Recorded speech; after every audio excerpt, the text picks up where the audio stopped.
I'd like to thank you, General Bakshi, and the IDSA for inviting me for this discussion on, as we discussed, the hot wash-up after Operation Sindoor. People often say that journalism acts as the first draft of history, and as we look on, just about 4 months in hindsight, back to the days when we were fighting Pakistan during between the 7th and 11th of May, I think the legacy of General Bakshi's book will be seen as a first draft of history, a sort of recollection and an analysis in the early days right after Operation Sindoor. And I think that is where the primary value of the book lies, besides, of course, its analysis of the broad gamut of strategic options at our disposal, the objective metrics by which we have measured our levels of success, or indeed, where we have fallen behind, and bringing them together to look at the road forward. So I'd like to build upon what has already been discussed, and as well as Mr. Golani's comments, to discuss a few points in order.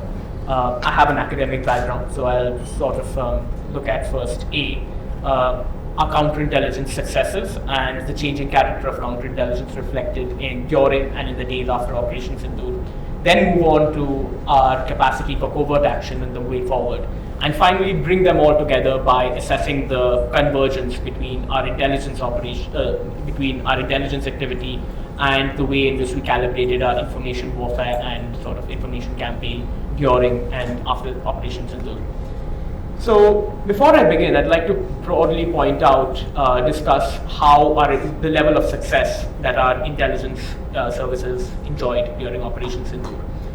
I think the greatest sign of our success during those 4 days was our integration of what we can only speculate was human intelligence on the ground near key Pakistani Air Force bases and terrorist camps, linking them together with our advanced signals intelligence capabilities, and finally bringing it all together on the battlefield to our corps commanders to integrate what we know through intelligence with advanced technological capabilities that we had to sort of coordinate our tri-services response during those 4 days. So starting off with how our counterintelligence fared during Operation Sindoor. We were discussing NAVIC previously, and admittedly, it's still a fairly incipient project and it will grow.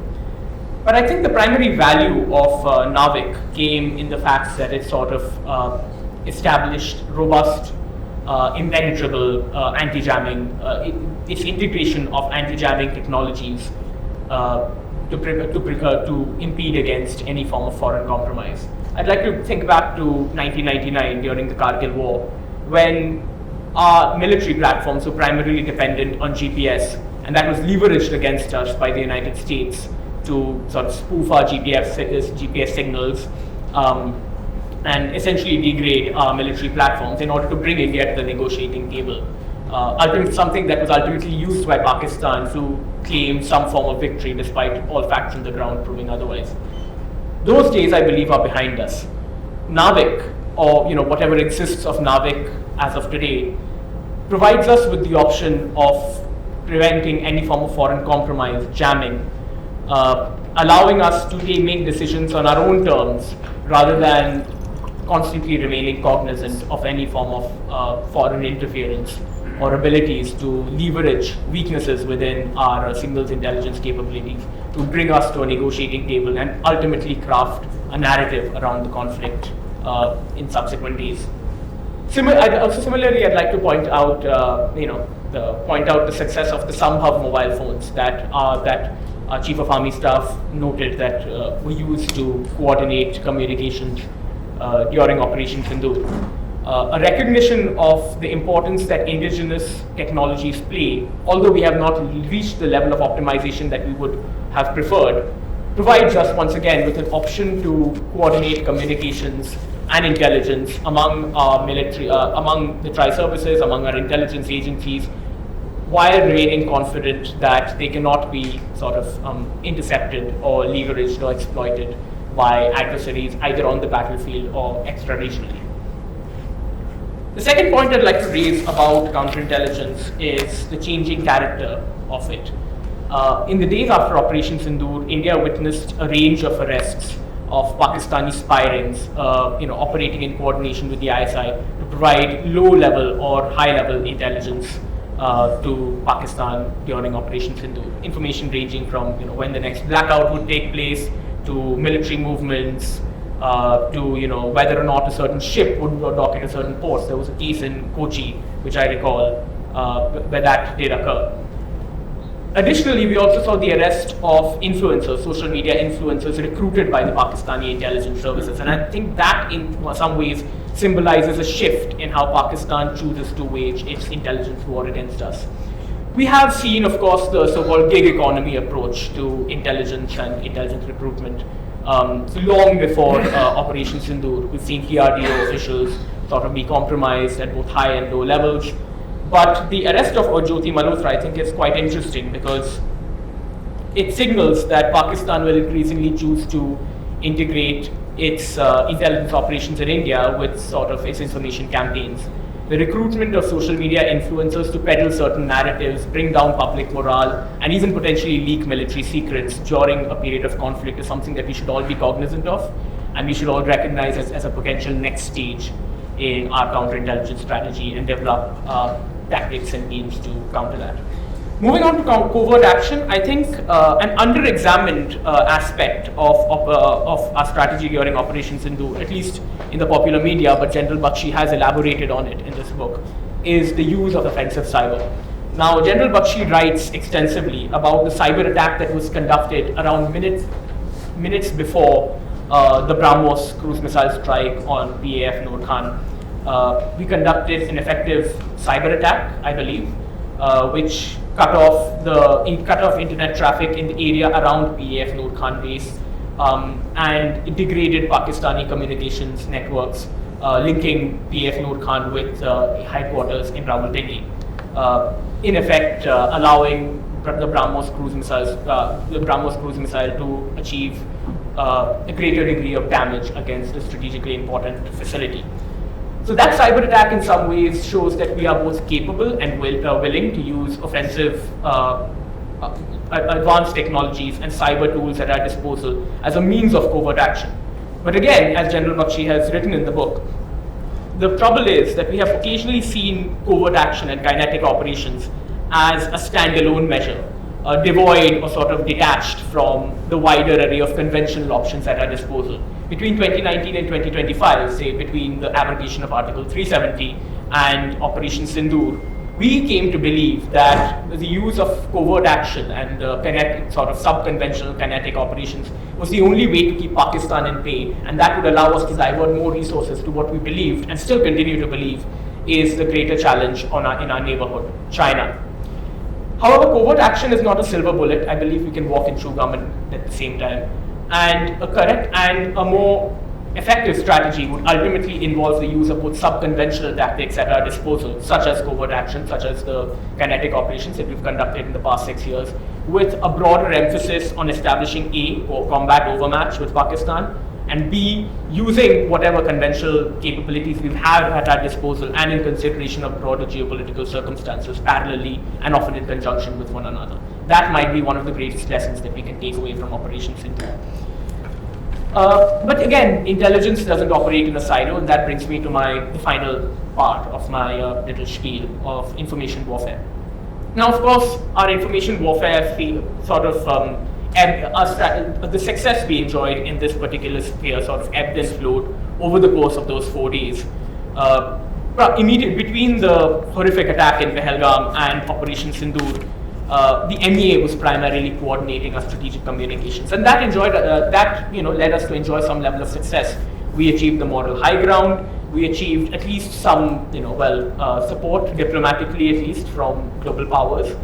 The trouble sort of happened in the earlier phases of Operation Sindoor, where the MEA continued to sort of play a central role, as General Bakshi has written in the book, in our sort of strategic communication strategy, while the military officers coordinating, sitting in on press conferences were sort of given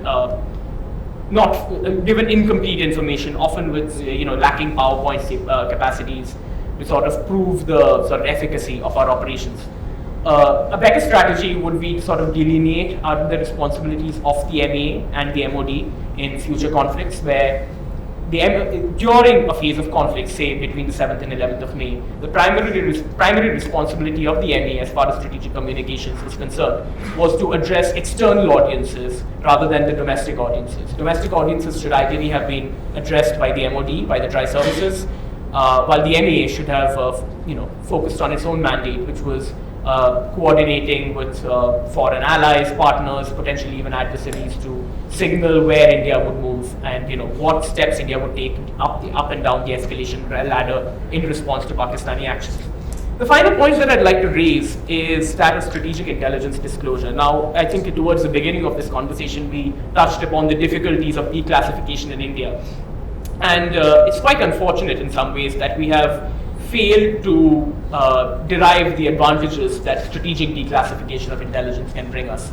I'd like to point you to the example of Western intelligence services in the immediately preceding the war in Ukraine in 2022, and indeed even over its course. What we witnessed during that time was Western intelligence services intercepting phone calls, audio, pieces of intelligence, intelligence on Russian troop movements, and sort of coordinating it and strategically leaking parts of it to either the news media or to popular media to essentially delegitimize the adversary through a form of coercive public diplomacy. I believe our emphasis on secrecy, and ultimately, of course, intelligence, is predicated on a certain understanding of secrecy, and we appreciate that. But the strategic declassification of certain parts of our signals intelligence that would not necessarily put a human agent at risk, intelligence that could be sanitized but used to our advantage as a form of either strategic communications or coercive public diplomacy to legitimize ourselves and delegitimize Pakistan, even as we conduct, of course, kinetic military operations during a period of war, would be far more effective. And I think one of the takeaways from this discussion could be looking forward to establish a formalized forms of strategic intelligence disclosure to our own advantage in any information campaign that is conducted in parallel with a military campaign. Finally, what next? Of course, as we've discussed, as Mr. Golani has aptly pointed out, a likely provocation from Pakistan is highly likely in the immediate to short term, and we should start preparing for it. Of course, it's always better to overestimate your adversary than underestimate it. And I find it, I deeply appreciate the fact that all of us on this panel sort of agree that it's best to sort of prepare for the worst in case of any future conflict with Pakistan. So, 2 points that we might want to consider. One, the potential role, General Bakshi touched upon the maritime component in any future conflict with Pakistan. And to that end, I'd like us all to perhaps pay attention to the role that unmanned undersea vessels might play in a future conflict. Something that sort of went unnoticed in the month after Sindoor, in around June 2025, was the Pakistani Navy chief's remarks, emphasizing that Pakistan needed to invest more in its unmanned undersea vessel fleet, which is non-existent at present.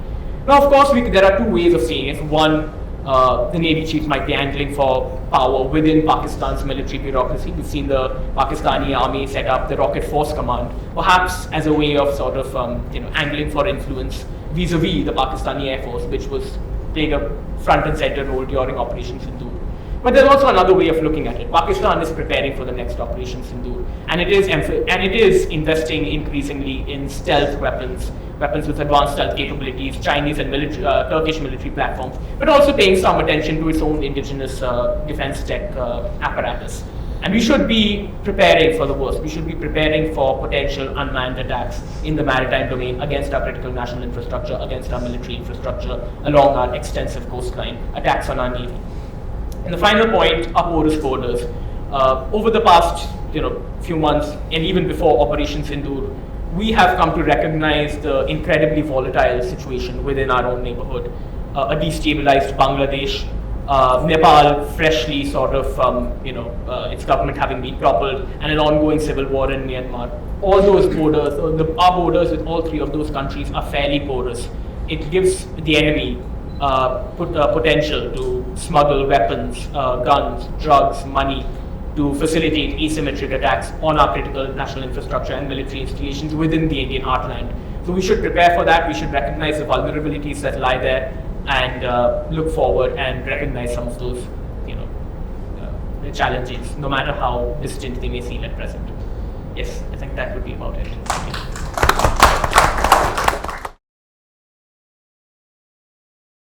And to you, what could possibly be the platform structure that you would recommend if you were to rightly on that, or to look at issues of prayer?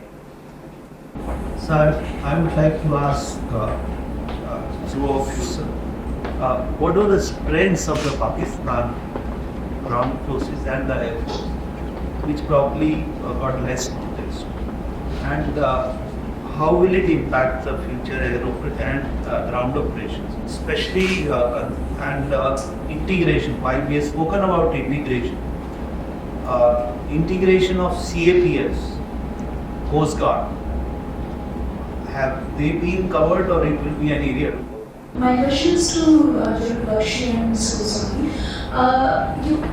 You had mentioned that in limited war, we tend to limit the number of arsenal that we are also deploying in limited weaponry use, right, in your presentation. And you have mentioned that we tend to sort of treat unconventional tactics with the unconventional tactics in silos. So my question is, in this particular context that we had in Operation Sindoor, when we had very clear limited objectives, how would you have recommended the conventional and unconventional objectives to have come together in ordinary scenario? Potential broad structure of a strategic communications bureau within a national security apparatus would look like. And second was from you, ma'am. The role that unconventional conflict, unconventional warfare for kinetic covert operations might play in a broader conventional conflict with Pakistan. So I'll start by addressing yours, sir. I mean, we're drifting a little bit into speculative territory here, so I'm not sure about what an organizational structure might look like. I can give you a few points. I think if we're focusing specifically on Pakistan, and if we're looking specifically at military strategic communications of the kind that we witnessed during Operation Sindoor, then such an organization or bureau would be most effective if it fell under the office of the CDS in order to facilitate closer tri-services communication. With liaison, of course, with given the CDS, the liaison between the CDS and the NSA, it would also give an opportunity to bring in an intelligence angle from the RNEW or IB inputs into our broader sort of strategic communication strategy. But at a more fundamental level, I think our strategic communication strategy during war should answer, again, going back, I'm an academic, so I'll start off by outlining the puzzle of the research project. Which is what makes Pakistanis tick. What are the questions that lie at the heart of Pakistani society? What are the ideal fissures to exploit? What are the bureaucratic fault lines? What issues would elicit a particular kind of response from Pakistan? And that is what we should focus on. To that end, it is recommended that such an organization, such a speculative body, involve both military officers but also civilian advisors who can coming from a broad range of professional backgrounds. You may need domain experts, you may need language experts, you may even need psychologists and sort of, broader, people in the publishing area, people within the advertising sector. What we need to do if we are to pursue a strategic communication, build up a strategic communications theory is take a leaf out of the Chinese idea of unrestricted warfare. Warfare, including information warfare, is no longer simply confined to the military sphere, even if such a bureau would fall under, a military sort of apparatus. But at the same time, a strategic communications bureau falling under the purview, under the mandate of the army and focusing specifically on Pakistan should ideally be a convergence point between civilian experts and military experts, and essentially be a 50-50 split. In advancing to pursue a sort of more coordinated strategic communication strategy. Again, this is all broadly sort of speculated, and we don't know what it might look like without getting a closer glimpse of what the government is thinking or what the internal thinking of the Pakistanis is. But here, these are some of the this is sort of a broad strokes answer to your question. Another point I think that we should remember is that, again, going back to what General Bakshi said. Just to interrupt you here, but I do recall that ADGBR has been modified to report to IDSA strategic issues. So there is within the armed forces provision of that, older structure, post-legal remediations. And I know that even report IDS is heavily involved in certain types of strategic communication. Others will also be involved in the larger tool system. So it's not as if there is no such communication or reward structure at present. I think the larger question that you would have to also pose is that can the nation such as ours, a nation such as ours, speak in one voice? Because look, we have far too many media announcements on an ongoing conflict. Pakistan has past few. We have political situation where parties may take a stand more on the basis of political expediency, less on the basis of what is required for actual good at that point of time. So Pakistan has hard feel that as well, because the army simply dominates. It's the narrative and anybody call it lying. China in any case has a single party and the single narrative coming up with what time. So we are in a peculiar situation. No, certainly, I agree with all those points, and I think that is primarily of our weakness, because we could be communicating a certain message through our strategic communications, but given the fact that we are a very diverse democracy, there will be all sorts of voices, political opposition, voicing their own opinions on an ongoing conflict, civil society, and so on and so forth. So that's definitely something to consider. But the point I think that I was trying to make in response to that question was to have essentially two components to any strategic communications paper that emerges. One, a capacity for offensive strategic communications. As you mentioned, our ADGPI under NHQ IDS, I believe it focuses, as I understand it focuses on two primary audiences. One, the domestic audience, to keep them aware of developments during the conflict, to keep public morale up, to preclude against panic or among the civilian population, and also third countries, external audiences. But focus on the adversary, I think, is what might work. A capacity to conduct offensive information campaigns targeting the adversary specifically, the second party that we are combating. So building upon a bureau, building contingencies around that is what I think might be considered if we are to look at a broader strategic communication.